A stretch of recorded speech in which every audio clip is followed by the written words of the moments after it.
All right, RxD. We got your NC HIT workout for Monday, April 13th. I hope you guys had a nice weekend. If you celebrated Easters, happy Easters to you. We got some short yet very effective workouts for our NC HIT. We got 2 sets of EMOMs, both 8 minutes with a 2-minute rest in between. The first one is going to be a 100-meter run on the first minute and 15 tuck jumps on the second minute. So this is really going to get your heart rate going pretty fast, as well as your hips and your legs burning very quickly. If you don't have room to run 100 meters, we also want to stay pretty close to wherever we're starting at. We have the option to kind of do like a shuttle run, or do some high knees in place. Will get you the same effect. So we're trying to go for probably no more than 20 to 30 seconds of work. You kind of want to cap yourself right there.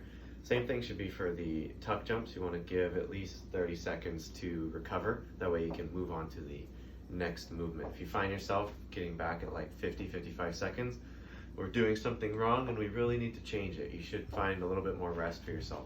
So we know about the 100-meter run, but let's go over these tuck jumps.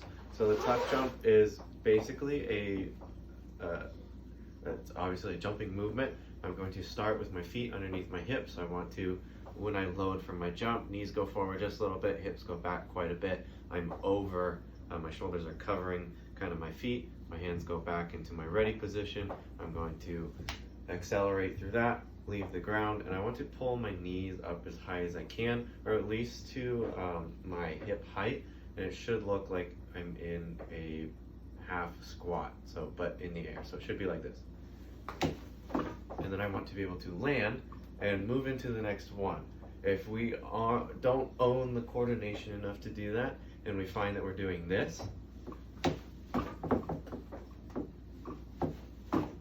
and we're all over the place, maybe that we can take the number of reps down in order to complete it within 30 seconds, or we can do this. I can do a squat jump. So I'm going to sit my hips in between my ankles, stay nice and tall, and as I come up, I'm going to leave the ground.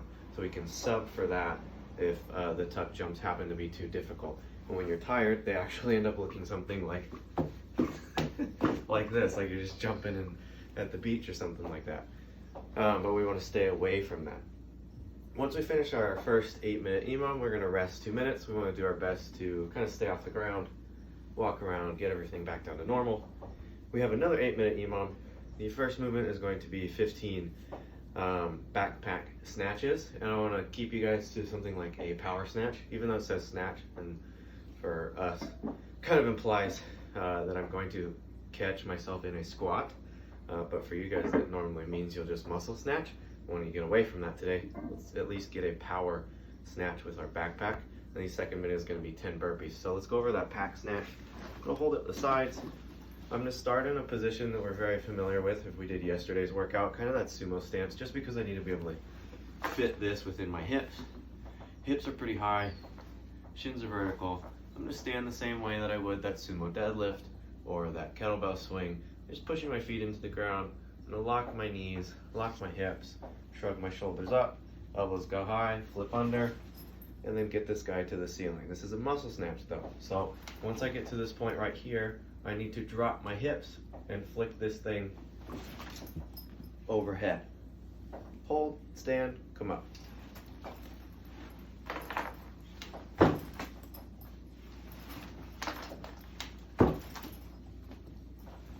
that will be our pack snatch. With the 10 burpees, I'm going to keep you guys accountable. Just like I did with your burpees last week, we're going to make them a star burpee. So that means chest to deck. When I stand up from my burpee, I need to do a jumping jack. So I don't just do one of these and think that I can call that a burpee. I never stood all the way up.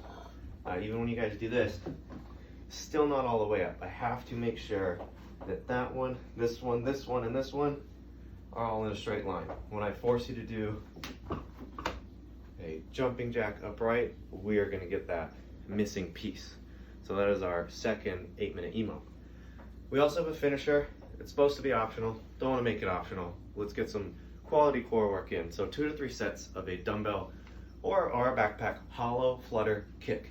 So I'm gonna be holding my hands in that hollow position, and with my legs, I do my flutter kick. So this is harder than a normal hollow hold because it's weighted. If we don't have a normal hollow hold, we shouldn't be doing weighted. Kind of like yesterday's, I'm going to lay on my butt, get this guy ready to go overhead. Really think about pushing my low back, crunching my abs, set my feet, let this guy go back, and then from here, I'm going to switch legs. Notice it's not too much movement. I'm not like kicking. I'm learning how to control my hips and my legs from this piece right here versus just trying to swing them. And then we're gonna flip into the opposite. So it's a Superman swimmer kick. I'm gonna lay on my belly. I wanna hold myself in extension, so that bowed position, and I'm gonna move the same way from my legs.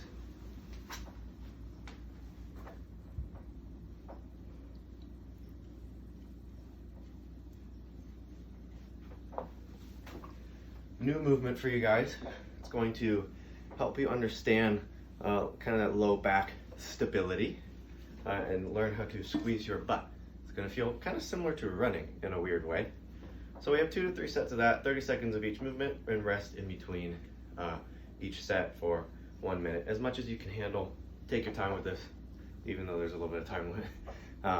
It's all about quality. So this is your NC HIIT workout for the 13th.